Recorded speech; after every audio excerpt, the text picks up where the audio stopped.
Hey guys, it's Brendan Borman back from their 270 video. Today I'll be revealing a sneak peek of the updates coming to Uncle Sam inside the game this week. But first, have you ever gotten into an argument with someone whether Democrats or Republicans have an unfair advantage? I'll be using Uncle Sam's new stats to start a conversation that I hope you guys continue in the comment section of this video.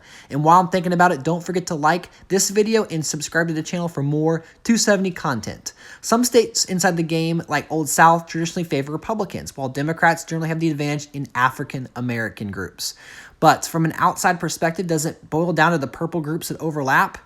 It's just not that simple. Just like swing states can go red or blue, each group can only go one way. But we'll talk about it from a candidate-wise and from a game balance-wise. But here are the individual stats. We have blue Uncle Sam on the left, red Uncle Sam on the right. According to Alex Eastman's candidate model that factors in specific key numbers such as EVs in a group, state group bonuses, specialty bonuses, and many more, one of these Uncle Sams comes in as the number 2 strongest candidate in the game, while the other one checks in at number 3. This brings us to the individual stats. I really like what 270 did here. Instead of keeping Uncle Sam 15% across the board, like they already had in the game with Santa Claus, each of these candidates provides a unique experience. The candidates each have a base bonus of 10% in their non-party bonuses, and a 20% bonus for the groups that are generally affiliated with their party. So keeping with the trend of national group increases lately, each of the Sams has a 30% youth vote and a 30% gun lobby. Now ask yourself, which candidate would you rather play with? Red Uncle Sam or blue Uncle Sam? Now it might depend on your play style, but now that you've seen the stats, which Sam do you think is actually ranked higher? That could go toward a bias of some of the groups.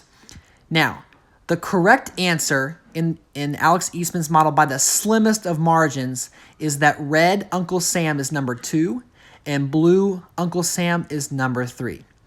Now this may be a crutch argument, but someone I was talking to the other day brought up all of these points to show that there is a bias and that the game does lean Democrat.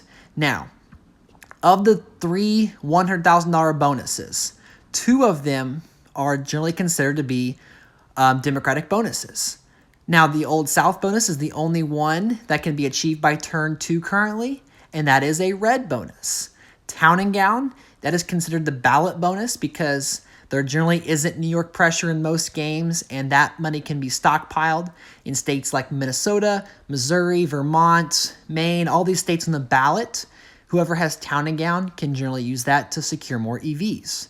What I like about 270 is California, Texas, New York, Florida, they can all be red or blue, but the majority of bonuses in each of the states, California leans blue, Texas red, New York blue, and Florida, even though it can go either way, 3 of the 5 groups are blue. So these are the specific groups that the unveiling of Uncle Sam's stats have showed us. So you have Old South, agriculture and manufacturing, oil and gas, and swing states as red groups, African American, Latino, export, high tech, and town and gown as blue groups. Now, there are tons of candidates that, for example, as a Republican can get high tech or even like Latino, and then some old school Republicans that have that New York bias having town and gown or even African American. And so the game is different depending on who your candidate is. But then there are tons of Democrats who have a high swing state bonus, who also have a manufacturing bonus or Old South. And so the more candidates that have been implemented into the game, the more bias or the more unequal playing field that the game actually presents itself. However, as I deep dive more into the game itself, the original engineer of the map did a fantastic job at giving both Republicans and Democrats a chance to win the game. Eventually, as we look toward a new map, I hope that fundamentally the developers prioritize balance over maybe political accuracy. Sure, it'd be really cool to see Georgia and Michigan become swing states, but not at the expense at the balance structure we currently have and we fundamentally need. This Uncle Sam update will go live Monday, August 16th, 2021, and I really appreciate all of your guys' support.